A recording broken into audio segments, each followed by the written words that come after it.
Welcome to my channel. आज हम आपका नया चैप्टर है 10th क्लास का chapter first that is chemical reactions and chemical equation start करते हैं। Let's start.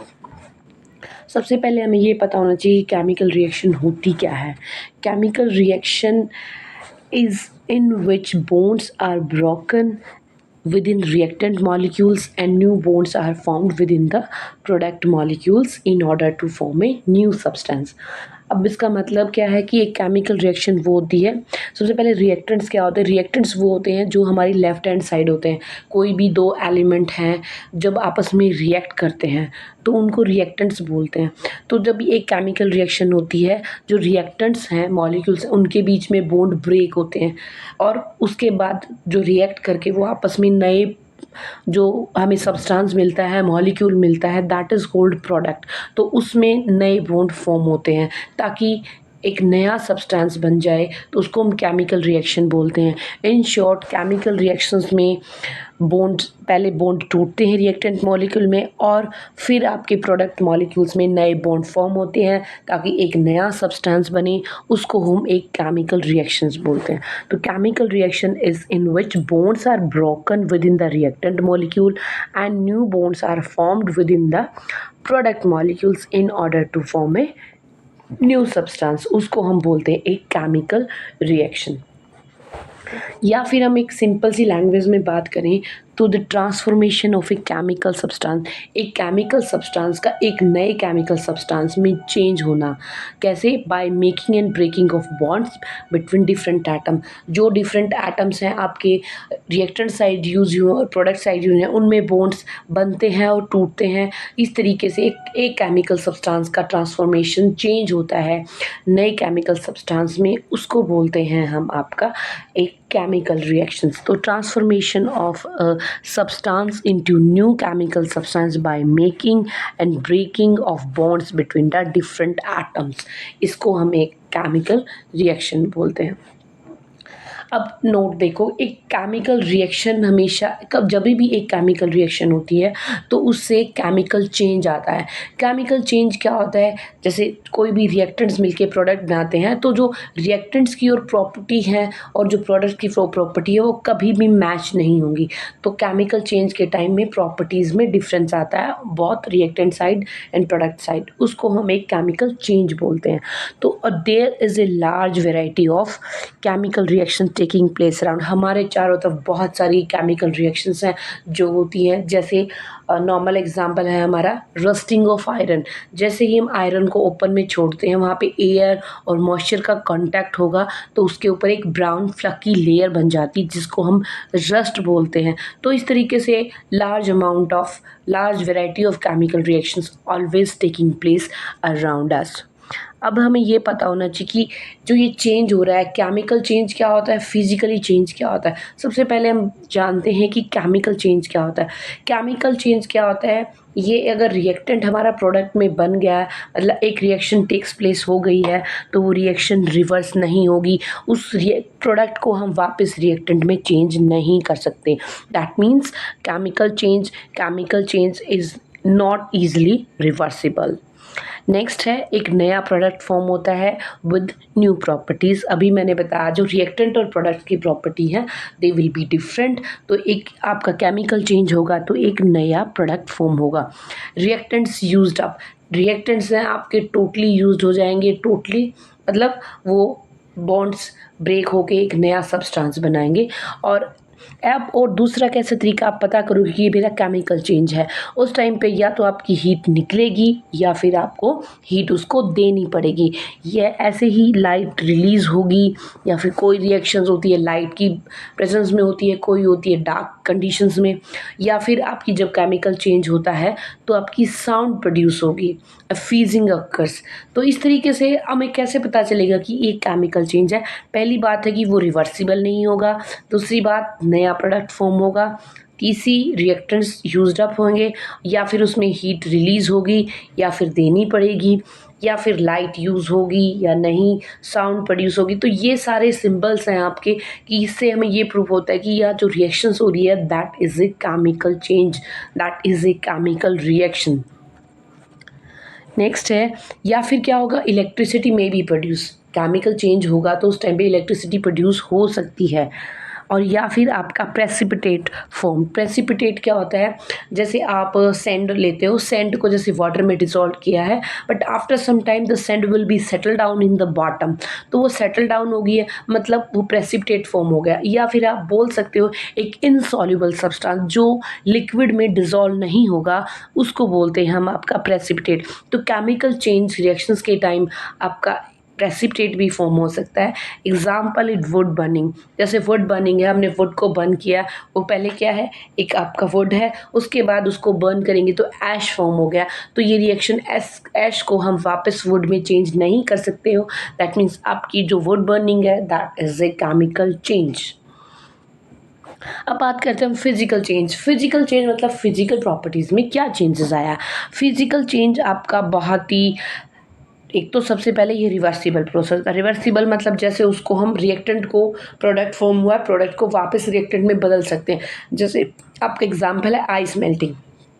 जैसे आइस है, स्टार्टिंग में वो क्या आपकी सॉलिड स्टेट में है, लेकिन कुछ टाइम के लिए उसे बाहर रखेंगे तो क्या बन गया, लिक्विड में। तो वो यार वापस उसको हम लिक्विड बन गया, अगर रेफ्रिजरेट कर देते तो वापस में क्या बन गया, वो सॉलिड बन गया। तो इस तरीके से जो ये एक फिजिकल चेंज होता है which can be easily reversible, और इसमें कोई नया सब्सटेंस नहीं बनता है, सिर्फ और सिर्फ आपकी उसमें एक स्टेट चेंज होती है। जैसे अभी मैंने बताया आपकी जो आइस मेल्टिंग है, सॉलिड से लिक्विड में चेंज होगी, it just often a state change, no new products are formed है। example is your ice melting। Next है आपका केमिकल इक्वेशंस। केमिकल इक्वेशन क्या होती है, केमिकल इक्वेशन होती है symbolic representation of a chemical reaction. एक केमिकल रिएक्शन को सिंबल प्रोवाइड करना, सिंबॉलिक रिप्रेजेंटेशन देना, उसको बोलते हैं हम आपका केमिकल इक्वेशन। जैसे आपका ये रिएक्टेंट है, ए और बी रिएक्टेंट्स हो गए तो प्रोडक्ट बन गया आपका CND। अब इसको हम अच्छे से समझते हैं। जैसे कि आपका ये है मैग्नीशियम ऑक्सीजन, और आपका जब ये रिएक्ट करते हैं तो क्या होता है, मैग्नीशियम ऑक्साइड। तो इस तरीके से लिखा है मैंने ये आपका ये प्रॉपर मैग्नीशियम ऑक्सीजन, और ये इसको बोलेंगे हम वर्ड इक्वेशन, क्योंकि मैंने इसको वर्ड की लैंग्वेज में लिखा है तो इसको बोलेंगे हम वर्ड इक्वेशन। तो लेकिन नीचे है, अब मैंने इसको देखो क्या लिखा, मैग्नीशियम का सिंबल क्या होता है, मैग्नीशियम Mg, और ऑक्सीजन का सिंबल क्या होता है आपका O2, और प्रोडक्ट क्या बन गया, magnesium oxide, that is 2MgO।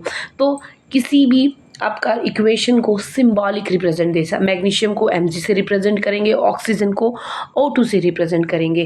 लेकिन ऊपर वाला अगर मैं प्रॉपर लिखती हूँ मैग्नीशियम प्लस ऑक्सीजन ऑक्साइड, तो इसको बोलेंगे हम आपका वर्ड इक्वेशन, और जब सिंबल यूज़ करेंगे तो इसको बोलेंगे एक केमिकल इक्वेशन। तो इस तरीके से हम एक केमिकली रिप्रेजेंट करते हैं। जब आपके जितने भी एलिमेंट्स हैं, हर किसी का आपकी प्रोडक्ट टेबल में अलग अलग सिंबल दिया गया है, तो symbolic representation of a chemical reaction is called a chemical equation. अब देखो जर्नल केमिकल रिएक्शन इक्वेशंस को कैसे रिप्रेजेंट करें। जैसे आपका ये आपका A और B आपका रिएक्टेंट्स हो गए हैं, वन और more chemical compound that are present before a reaction occur. ये जस्ट रिएक्शन होने से पहले रिएक्टेंट्स होते हैं। और अब ये एरो का रिप्रेजेंटेशन होना बहुत ज़रूरी होती है। एरो ये शो करता है कि आपकी रिएक्शन किस डायरेक्शन में प्रोसीड हो रही है। तो the shows the direction the reaction is going, की आपकी डायरेक्शन है जो फॉरवर्ड जा रही है। तो C प्रोडक्ट हो गया है, ये आपका केमिकल चेंज होने के बाद आपका एक chemically new chemical compound form हुआ है। तो chemical reactions over represent by equations, these equations give the information about reaction is simplified the way. तो आप रिएक्टेंट और प्रोडक्ट के बीच में बाय वर्ड एरो यूज़ करके आप किसी भी केमिकल इक्वेशन को रिप्रेजेंट कर सकते हो। नेक्स्ट है आपका, जैसे मैग्नीशियम ऑक्साइड है, अभी मैंने, अब सबसे पहले जैसे मैंने अब ये लिखी मैग्नीशियम Mg प्लस O2, ये आपका हो गया MgO। अब ये क्या है, दिस इज अनबैलेंस्ड रिएक्शन। अब ये अनबैलेंस्ड रिएक्शंस क्या होती है, अनबैलेंस्ड रिएक्शन में हम ये देखते हैं कि हमारे रिएक्टेंट साइड और जो प्रोडक्ट साइड है, जो नंबर ऑफ एलिमेंट्स हैं दैट आर सेम और नॉट। तो इस टाइम पे क्या होता है कि हमारे, अब देखो इस साइड में मैग्नीशियम आपका कितना है, 1 है और आपका ऑक्सीजन 2 है, तो टोटल कितने हो गए 3। और इस टाइम पे मैग्नीशियम भी एक है और ऑक्सीजन भी एक है, तो उस टाइम पे आपके 3 और 2, इधर 3 हो गए रिएक्टेंट साइड और प्रोडक्ट साइड हो गए 2। तो इस तरीके से हम देखेंगे हमारी जो रिएक्शन है दैट इज़ अनबैलेंस्ड। तो जब हमारे नंबर ऑफ एलिमेंट्स है रिएक्टेंट साइड और प्रोडक्ट साइड है सेम नहीं है, तो उस टाइम पे हम क्या बोलते हैं कि हमारी रिएक्शन है वो अनबैलेंस्ड है। अब क्वेश्चन यहाँ पे आता है कि how do we balance it, हम एक केमिकल रिएक्शन को बैलेंस कैसे करेंगे। Let's start. अब देखो what is a balanced equation.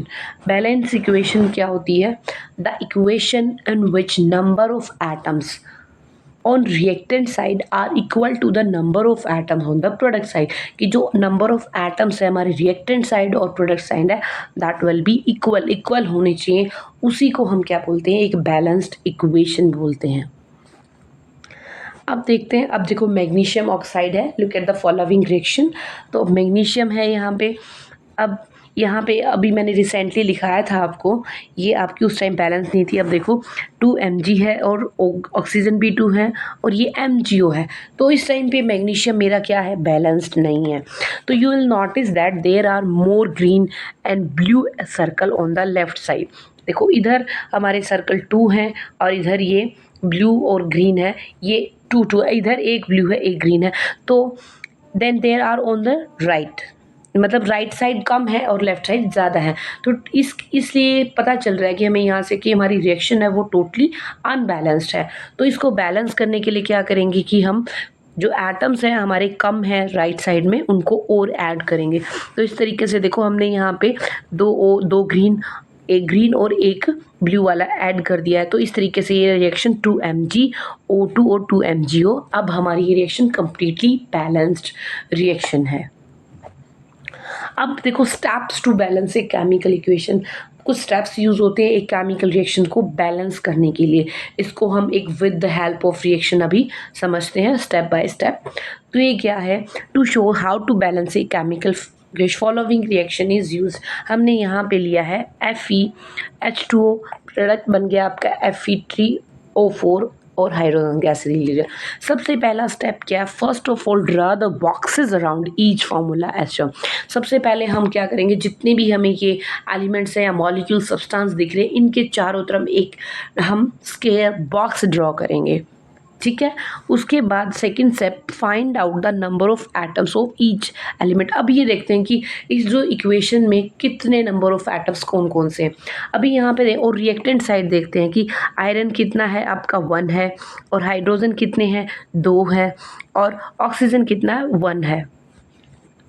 तो इस तरीके से अब हम यूज़ करते हैं। On the product side we have 3, product side iron कितने हैं 3 है और आपके ऑक्सीजन 4 है और हाइड्रोजन 2 है। तो इस तरीके से हम सबसे पहले देखेंगे कि रिएक्टेंट साइड और प्रोडक्ट साइड जितने भी हमारे एलिमेंट्स हैं उनके एटम्स कितने कितने हैं वो देखेंगे। नेक्स्ट स्टेप है आपका third, start to balance the equation with the compound having the maximum number of है। सबसे पहले हम देखेंगे कि हमारी इक्वेशन में सबसे ज़्यादा एटम्स किसके हैं। तो हम यहाँ पे देखते हैं सबसे ज़्यादा एटम हमारे ऑक्सीजन के हैं। ये चीज़ें हमारी यहाँ पे देखो, सबसे ज़्यादा एटम ऑक्सीजन के हैं, हमारे पास 4 हैं। तो अब हम क्या करते हैं, सबसे पहले हम किसको लेंगे, सबसे ज़्यादा नंबर ऑफ एटम्स है उसको बैलेंस करना स्टार्ट करेंगे। While balancing does not alter the, और सबसे इंपॉर्टेंट, जब हम बैलेंस करेंगे तो हम हमारे फॉर्मूले को बिल्कुल भी चेंज नहीं कर सकते। तो अब क्या करते हैं, 4 step, 1 by 1 balance each atom on the reactant and product side. अब हमने क्या किया है कि जो हमारे रिएक्टेंट साइड ऑक्सीजन 1 है और इधर आपके 4 हैं, इधर आपके प्रोडक्ट साइड 4 है और रिएक्टेंट साइड 1 है। तो हम क्या करेंगे, जो हमारी प्रोडक्ट साइड रिएक्टेंट साइड है इधर 4 से हम मल्टीप्लाई करेंगे। अब देखो हमने यहाँ से इसको 4 से मल्टीप्लाई किया है, ये मल्टीप्लाई कर दिया है। तो इस तरीके से हमारा, और इधर फिर हाइड्रोजन ज़्यादा हो गए तो हाइड्रोजन को भी हमने 4 से मल्टीप्लाई कर दिया। और अब ये सारे एटम्स बैलेंस करके हम ट्राई करते रहेंगे कि किससे बैलेंस होगा, इसलिए इसको हम ट्रायल मेथड बोलते हैं। अब after balancing the number of atoms on the both side of equations, हम फाइनली चेक करेंगे कि हमारी जो बैलेंस्ड इक्वेशन है वो प्रॉपरली बैलेंस्ड है या नहीं है। हमने अभी इसको, आयरन भी इधर बैलेंस नहीं था, इधर 3 था और इधर आपका 1 था, तो इसको 3 से मल्टीप्लाई कर दिया है। अब क्या करेंगे, सब उसके कम्प्लीटली बैलेंस होने के बाद हम क्या करेंगे, हम हमारे रिएक्टेंट और प्रोडक्ट्स को फिजिकली स्टेट सिंबल प्रोवाइड करेंगे। जैसे आयरन हमारा सॉलिड स्टेट में है तो इसके हम ब्रैकेट में स्मॉल s का यूज़ करेंगे solid, G for gas and S for solid, और लिक्विड है अगर आपका तो लिक्विड के लिए हम यूज़ करेंगे L, स्मॉल l। अब ये कुछ और बैलेंसिंग रिएक्शंस हैं हीट एंड ट्रायल मेथड से। अब देखो इधर हमने अलग से एक टेबल बना ली है। देखो यहाँ पे कार्बन है, रिएक्टेंट साइड 1 है, हाइड्रोजन आपका 4 है और ऑक्सीजन 2 है। प्रोडक्ट साइड देखते हैं, अब हमारा कार्बन 1 है और हाइड्रोजन 2 है और ऑक्सीजन आपकी 3 है।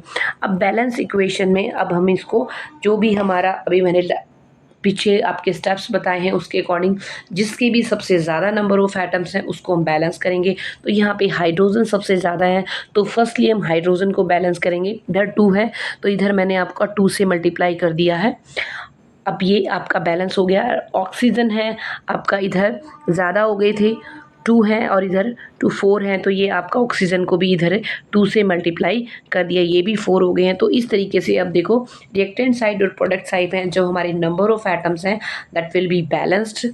तो इस तरीके से हम किसी भी केमिकल रिएक्शंस को आराम से बैलेंस कर सकते हैं। देखो अब आपका जो ये रिएक्शन है HF प्लस SI2 प्लस आपका SiF4H2O, तो अब यहाँ पे देखो कि जो हमारे हाइड्रोजन है इधर 1 है और इधर आपका 2 है और इधर भी आपका सिलिकॉन बैलेंस है। ऑक्सीजन इधर 2 है, इधर 1 है और आपका फ्लोरीन भी अनबैलेंस्ड है। तो यहाँ पे फ्लोरीन सबसे ज़्यादा हमारे एटम F के हैं तो इसको हमने 4 से मल्टीप्लाई कर दिया है, तो ये ऑटोमेटिकली बैलेंस हो गए। और इस वजह से आपके हाइड्रोजन इधर 4 हो गए हैं, इधर 2 है, तो इधर मैंने 2 से मल्टीप्लाई कर दिया। तो इस तरीके से आपकी जो रिएक्शन है वो बैलेंस हो गई है।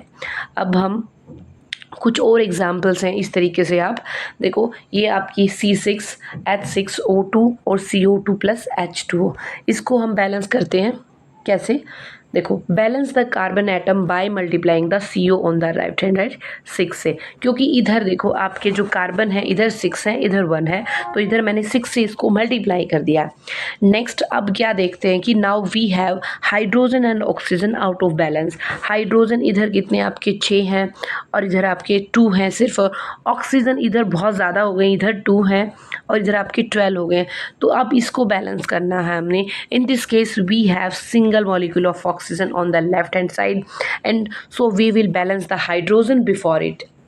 अब क्या करेंगे, I will multiply hydrogen oxygen on the right hand side with the 3 to balance the out of hydrogen atom. तो मैंने क्या किया, इधर हाइड्रोजन को 3 से मल्टीप्लाई किया है, तो इस तरीके से हमारे हाइड्रोजन इधर भी 6 हो गए हैं, इधर भी 6 हो गए हैं।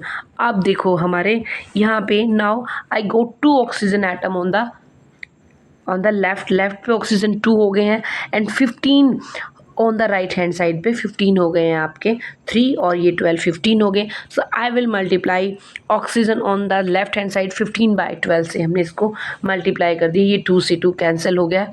तो इस तरीके से ये हम एलसीएम लेके इसको ऐसे बैलेंस कर लेते हैं हर साइड, ताकि आपका जो फ्रैक्शन है ये हट जाए। फ्रैक्शन से हटाने के लिए इसको 2 से मल्टीप्लाई इसको कर दिया है, अब इसको 2 से इसको कर दिया 12 हो गए, 2 से इसको कर दिया। तो इस तरीके से हमारी जो रिएक्शन है वो आसानी से बैलेंस हो जाती हैं। इसमें आप ट्राई करते रहिए बिकॉज मेथड नेम है, ट्रायल है। तो इस तरीके से आपकी जो रिएक्शंस हैं that will be automatically balanced. Practice से ही आपकी जो केमिकल बैलेंसिंग है आप वो सीखोगे। अगर आपको वीडियो पसंद आई है तो प्लीज़ लाइक करना, शेयर करना, सब्सक्राइब करना। अब हम इसके सेकेंड पार्ट में मिलते हैं। Okay, thank you.